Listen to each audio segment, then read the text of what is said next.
welcome to mini episode 100 of Real Life Ghost Stories. We're going to get straight into it today. I've got 3 spooky stories for you, and story number 1 comes from Kirsty. These are only a few of the experiences I've had in my late teens and early 20s. At the time, I lived on a farm 30 minutes from the nearest town in rural New Zealand. After I applied to join the Navy, I worked in a meat processing plant while waiting for my intake. Before I started, the supervisor of the slaughter board, Lucan, was killed in a car accident along with his wife and his wee girl. The 2 boys survived. It was tragic and sad. Now, I'd been working on the trays where they sort offal and guts for about 8 weeks. We had just had a 15-minute rotation on the trays. I was separating the intestines from the gut bag. I was looking around the room at all the people bantering, when out of the corner of my eye I saw someone walk past the first window where I took notice of him. I saw him as he was a large 6-foot-plus, solid man wearing a Canterbury rugby top. I saw his back as he reached the start of the angled wall and waited to see who it was as they popped out on the other side by the sink in the window. I stared and waited and stared, and there was no one. I was puzzled. I saw him. I was sure. Or maybe not. Maybe I was seeing things. As I looked around confused, I caught the eye of a woman that I knew. I didn't know her very well, but I knew her well enough to have a giggle with, who was looking very worried and confused. "Jackie," I called out. She looked straight at me. "You saw him, didn't you?" I asked. She was still looking at me, but she was white at this point. "Jackie, you saw him, didn't you?" I was starting to get agitated. She looked at me and turned away back to the carcass she was inspecting. I was pissed off at this stage. Who the fuck was that, and why won't Jackie answer me? I must have been frowning as another meat inspector, Luna, stood next to me on the trays, asked me what was wrong. I told her I had seen someone walk up the stairs but not go into the office or wash up to come into the room. I explained who I'd seen. "Ah," she said. "Lucan is here." Me being the delicate person that I am, I said, he's dead. Or is there another Lucan?" And she responded, "Nah, the dead one. He's having a look around." I brushed it off. She's full of shit, pulling my leg, whatever.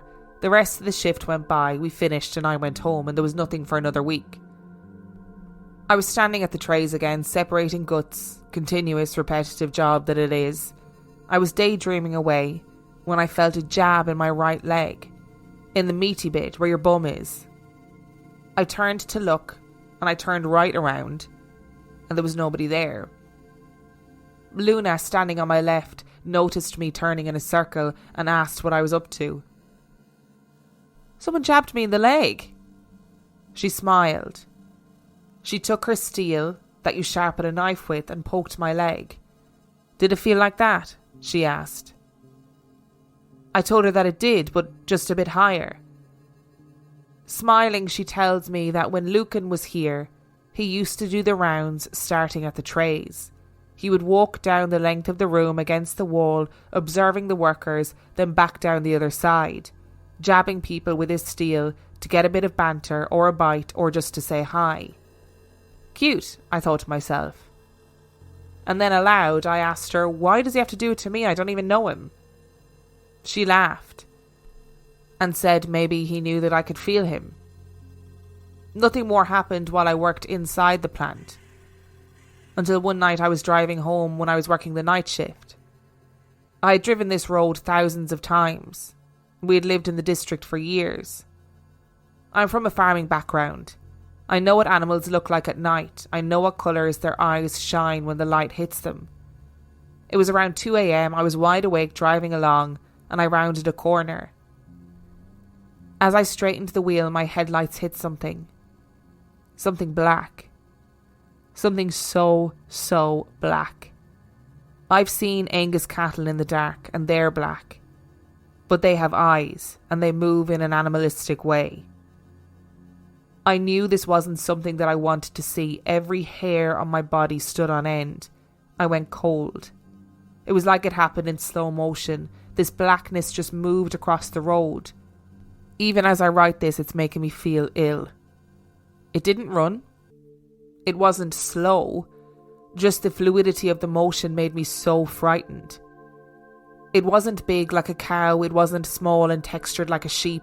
It wasn't a dog or a possum or a cat. It was too big. It had no distinctive shape. It just was. The most unsettling thing about it was that it didn't reflect. It absorbed. My lights were on high beam and there was nothing on the other side of it as it sucked every little bit of light up. I was petrified. It then moved off the road in that disgustingly fluid way and dissipated into the night. I locked all my car doors and then sped the fuck home. Even after 12 years, I still can't tell this without feeling sick or wanting to turn all the lights on. So after that, I entered the Navy and ran full steam into the new life in the city, which was mind-blowing for a small-town country girl. I was posted to ship and off around the world I went, and then it started again. I couldn't sleep.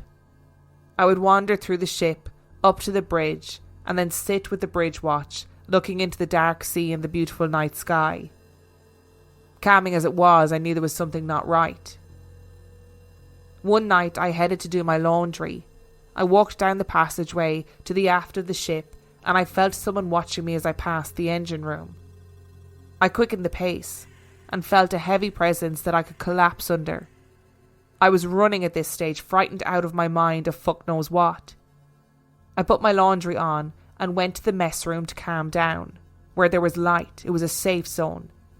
I had just begun to relax when my diesel monkey mate popped out and screamed hello. My soul left my body, as did every tear in my body. Shocked, he asked me what was up, and for some god-forsaken reason, I say, the flues. He was confused, and I was confused. It came out of my mouth before I even knew what I was saying. Please take me up to the flues, I asked. He looked at me and asked me if I was sure. I had heard stories of a sailor getting a Dear John letter and not wanting to go on, but I wasn't sure what ship it happened on. I'd only been in the Navy a couple of years.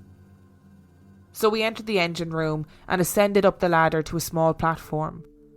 I saw from where I was standing a small frame on the wall. I walked across to it and read the name of the sailor and a brief message of safe seas, etc. I felt the heaviness again. It was right above where I had felt the heaviness half an hour before. I was satisfied that I knew who or what it was that had made me feel that way, and I carried on with my night. Another few days whizzed by and I'm doing my thing on the ship. Work, shower, not sleep, wander, all is good. I decide I better get into bed as I have the morning watch and I had to be up at 4:30 a.m. It was 2:30 a.m. and I was laying in my pit when I heard the door open. Not unusual, as we shared a mess with watchkeepers that were woken for their watches. One of the girls must have put in for a shake, which was to be woken up, but I heard the footsteps come to our side of the mess. I had my curtain drawn a quarter of the way, but I always left my foot curtains open. The glow of the red night light enough to see what was around me. Then I saw somebody walk past my pit, in a pair of grey overalls. We don't wear grey overalls anymore. The room was freezing. The glow of the red light was enough to let me see that this was a man. I felt sick. No man had a reason to be down there, let alone in uniform that had been faded out 10 years ago. I started screaming in my head because my mouth wasn't working. Please just leave. I'm sorry for what happened to you. I see you, but please just leave. Then he turned and looked at me. And then he walked past again. But this time I don't hear the door. The warmth returns to the room and somehow I fall asleep. I woke to start breakfast at 4:30, absolutely shattered from the events of the night. I've always been petrified of the dark. Even now at 28, I will run over my own husband to get upstairs first when the lights have been turned off. Or lights have to come on before I go anywhere in the house at night. And it was made worse after that night on the road. What did you see on the road? What was that? What is it that absorbs the darkness and slinks around like a glass of water? What is it? Oh, and I've seen stories on my travels, when I say on my travels, I mean like on internet forums and through Reddit, but I've seen so many stories of people seeing these creatures, these blacker than black creatures at nighttime sort of slinking around the place. What was that? I'm not surprised it makes you feel sick even writing about it now. I feel sick even thinking about it. No. Just sounds awful. And I feel, obviously it's awful when people die young, and I understand them hanging around in the places where they spent most of their time. I do. I wish that Jackie would have answered your question though. Kind of would have saved a lot of worry for her, I think. And I'm fascinated by people who are in the Navy, who live on boats, even people who work on cruise ships. Like, I just think that life at sea is really fascinating, and getting used to living in what is a relatively confined space. I just think it's just a fascinating life to live. Today's episode is brought to you by ZocDoc. Hello. Do you like scary movies? Yeah, that's kind of my whole shtick. Do you like spending hours scrolling on TikTok and diagnosing yourself with various medical conditions as a result? You've been watching me. I am here to tell you something, so listen closely. ZocDoc is the only free app that lets you find and book doctors who are patient-reviewed, take your insurance, are available when you need them, and treat almost every condition under the sun. Okay, right. I'm confused. Is this not meant to be more murdery? More stabby? Yeah, I actually think I've gotten a bit of a bad rep, to be honest. And I'm trying a new approach, more helpful, more human. Wow, weird. But I'm listening. Surprise twists may work for horror movies, but not for medical care. With ZocDoc, there is no alarm and no surprises. Choose from thousands of patient-reviewed doctors and specialists, browse doctor profiles, upload and verify your insurance information, and get the care you need. I hear what you are saying, but this might be the weirdest thing that's ever happened to me. Go to ZocDoc.com/ghost and download the ZocDoc app for free. Then find and book a top-rated doctor today. Many are available within 24 hours. That's ZocDoc.com/ghost. And story number 2 comes from Adam. You can call me a skeptic who wants to believe. A more rational moulder, if you will. Though he was right more often than not. I don't subscribe much to people being able to be aware of spirits, etc. But I do believe that sometimes the veil between the living and the dead is somewhat thin enough to be noticeable. I'm originally from Inverness in the Highlands of Scotland, and this is close to Loch Ness, famous for the notorious monster. It is also home to Boleskine House, which unfortunately currently sits in ruins after consecutive fires. This house once belonged to Aleister Crowley, the dark arts aficionado, but the land around it also lends itself to a bit more historical intrigue than just that particular plot. On the lower west side of the house, down a hill and across the road, sits a graveyard dating back to at least the early 17th century. Being bored emo kids from a small city, it became a spot we wanted to visit for some reason. And though I don't always believe that graveyards are going to be one of the most haunted places, this place always gave me the heebie-jeebies. And one particular visit all but confirmed why.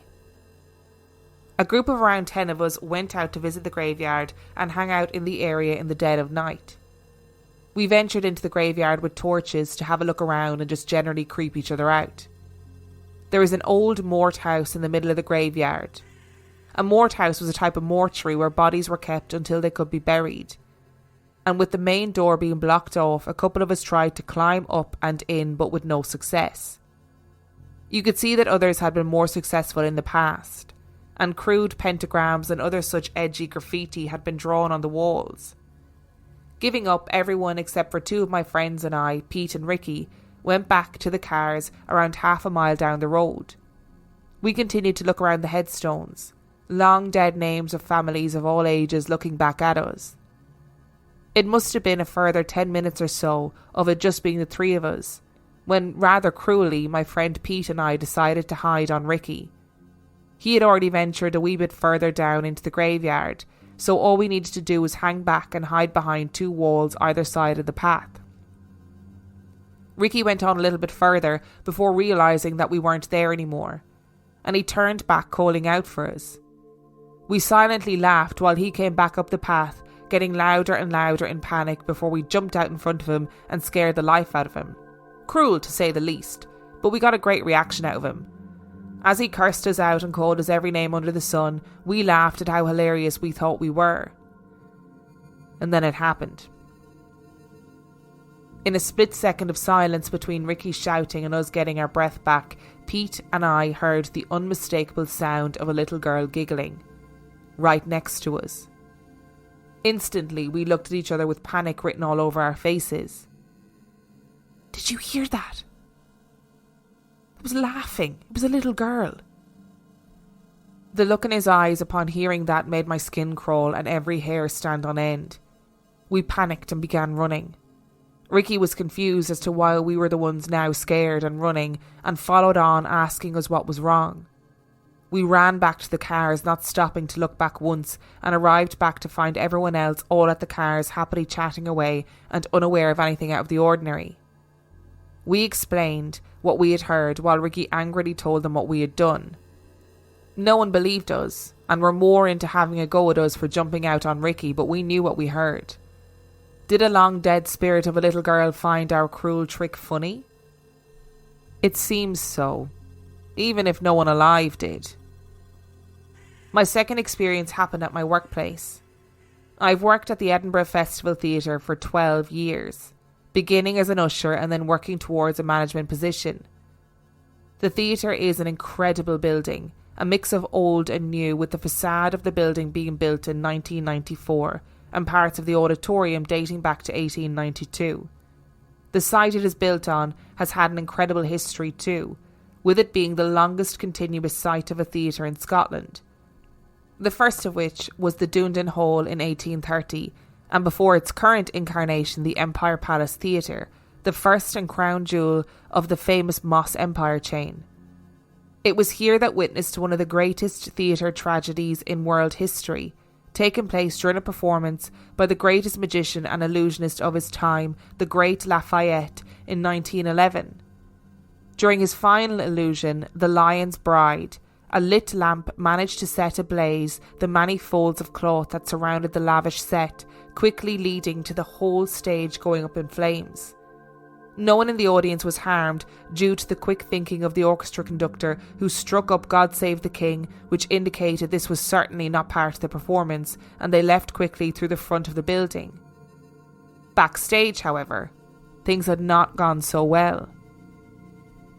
Upon the insistence of the great Lafayette himself, the doors to the stage had been locked to keep the secrets of his stage show safe from anyone that wasn't part of his entourage and the theatre staff, meaning that everyone on stage was trapped. Then the safety curtain was lowered, but had become stuck due to the stage set spilling out, creating a backdraft and letting the fire rage further. By the time it was put out, 11 people, including 2 children, and the great Lafayette himself had died. The 2 children were the robotic teddy bear in an act where the teddy was brought to life, and they'd been found on a staircase that led off the stage. The outline of this staircase is still visible to this day on the stage of the Festival Theatre. Needless to say, there have been some ghostly experiences, from full-body apparitions floating along the corridors of the backstage, to footsteps being heard by the stage door staff, who when closing the buildings are the only ones left in there. We even keep a seat down in the upper circle for an old theatre manager who frequently visits. There are actually too many to write out.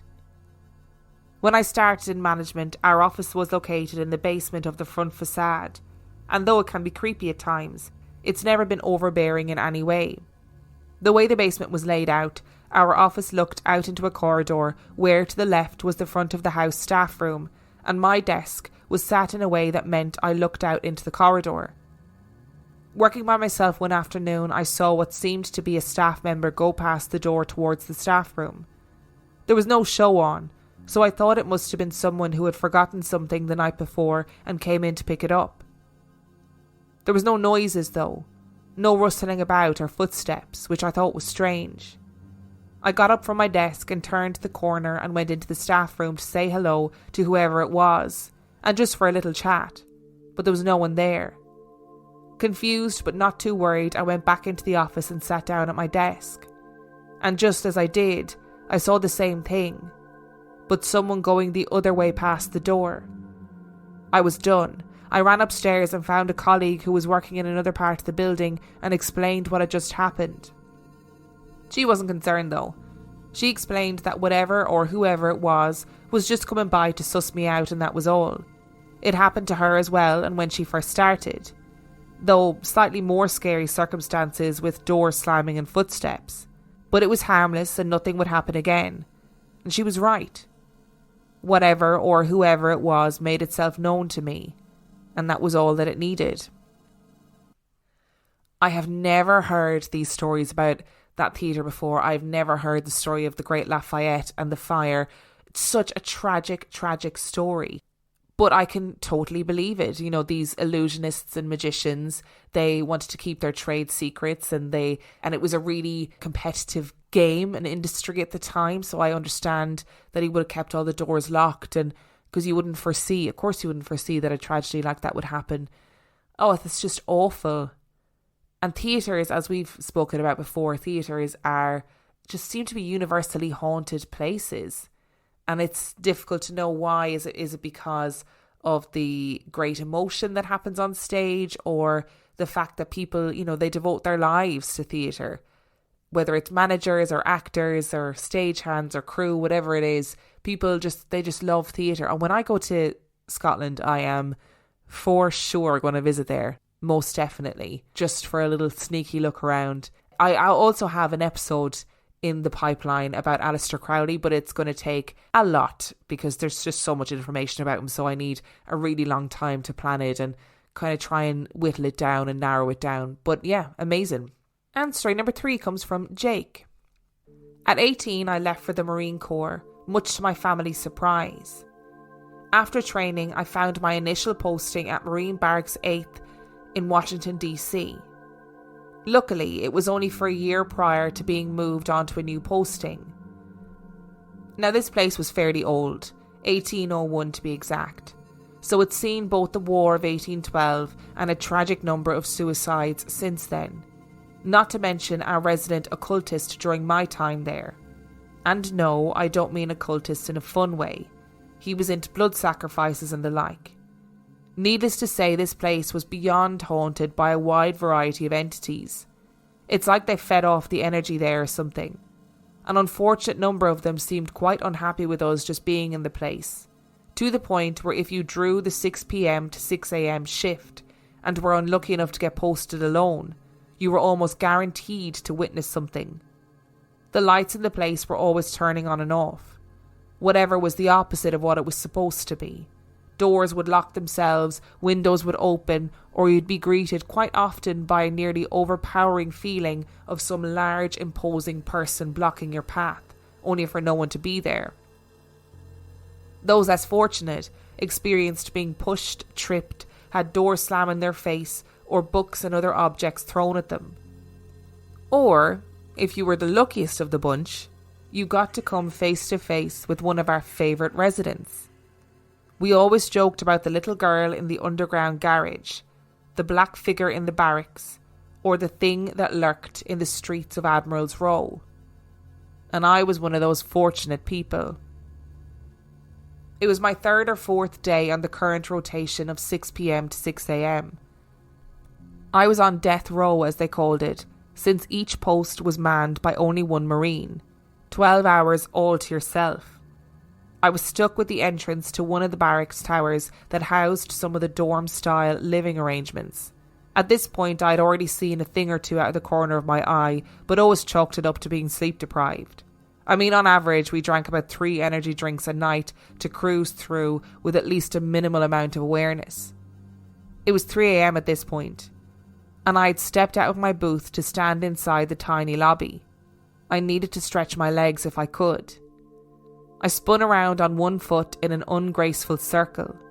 Bored to tears, I ran my eyes across the cafeteria to my left and finally to my right, where my eyes fell on something not more than 10 feet behind my booth. They looked at first glance like the headlights of a car. I stared hard until I realised they were eyes. And finally the face came into view. Bright orange eyes set on a matte black face. It was a person, with an unhumanly dark body and shining eyes like that of a cat, crouched down on all fours staring up at me. No discernible expression that I noticed. It had a hood or perhaps long hair obscuring the sides of its face. I didn't move, nor did it disappear. It only got clearer, as if it was in fact a real human in there with me. I stood there staring for an unknown amount of time, locking eyes with it like we were both surprised and confused by each other, neither wanting to be the first one to break contact. Eventually, it slowly stood and glided backwards into the shadows, where it simply disappeared. I promptly decided that the remaining hours of my shift would be enjoyed from directly outside the building. When questioned about whether I think it was real, as it turned out, we had all seen it. Most don't talk about it. Some waved it off as fatigue-induced hallucinations. Others, like me, talked about it at length, from a safe distance, of course. I still live in Virginia, and quite often take the highway that cuts directly behind that building. Every single time, even to this day, I get this feeling of dread, because it's still there. And I know it remembers me, and can feel my presence, in the same way that I can still feel it as well. I sometimes think in the stories that are sent in that it's like some of the listeners that have sent in stories, say Kirsty, for example, seeing that thing in the middle of the road, and obviously Jake then seeing this creature when he was working nights. It feels like you're not supposed to see it. You get this glimpse into another world, or a veil is lifted, or whatever it is, whatever way you want to frame it, and you're not supposed to see it, and then it's not supposed to see you, or it is surprised that you see it. I don't know, it's like we get these glimpses, or people sometimes get a glimpse into another world that we're not meant to see, and suddenly something has gone wrong, or something has aligned perfectly that allow you to see it at that particular time. I was going to say when reading Jake's story that initially you think, oh, it's probably just hallucinations from working nights and drinking energy drinks and whatever. But if everybody's seeing the same thing, what does that mean? And if you work in a place where there has been lots of pain and suffering, then who knows what that attracts, or who knows what that causes. Thank you so much for listening to today's episode. Thank you to Kirsty, Adam and Jake for sending in your stories. You can also send in your story if you desire to reallifeghoststoriespodcast@gmail.com. You can also check out our website, reallifeghoststoriespodcast.com. And on that note, I will see you next time.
For the ones finding new ways to ensure the job always gets done. For the ones wearing many hats. For the ones who are hands-on, even from far away. And the ones keeping business moving forward. We are Grainger, offering professional-grade industrial supplies, plus real-time product availability and access to experts ready to answer your toughest questions. Call, click Grainger.com, or just stop by. Grainger, for the ones who get it done. Progressive presents Adjusting to the Suburbs. I never really thought about tools until I bought a house in the suburbs. It's like this weird homeowner test if I need a tool for a project and don't have it. And my neighbor Ted loves to give me that look when I ask to borrow a pole saw. A year ago, I didn't even know pole saws existed. And now I gotta borrow one from Ted? What is happening? Anyway, when you save with Progressive by bundling your home and auto, that's the easy part of adjusting to the suburbs. Progressive Casualty Insurance Company coverage provided in service by affiliates and third-party insurers.